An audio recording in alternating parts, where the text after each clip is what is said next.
বাড়ির পাশে মেলা হচ্ছে আর আমি যাবো না, এটা তো হতেই পারে না। সো আজকে চলে গেছিলাম আমরা চণ্ডী মেলাতে। আর গিয়েই পেয়ে গেছিল আমার এত জোর খিদে, আমি আগেই পাপড়ি চাট ফুচকা খেয়ে তারপর মেলা ঘোরা শুরু করি। আর এখানে তো লিটারেলি আমাকে টানতে টানতে নিয়ে যাচ্ছে, কারণ মেলাটা ছিল প্রচুর বড়। আর তার মধ্যে ভিড়ও হয়েছিল প্রায় অস্বাভাবিক বলতে পারো। তারপর মায়ের মন্দিরে যেতে না যেতেই দেখলাম দুটো মানুষ প্রায় বিকেল থেকে রাত অবধি অক্লান্ত পরিশ্রম করছে, মানে এইভাবে দাঁড়িয়ে থাকাটাও অনেক কষ্টকর।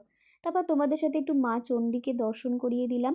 আর এখানে আমরা প্রত্যেক বছর না আদিচণ্ডী মাকে দেখতে যাই, কিন্তু এবছর দেখতে যাওয়া হয়নি।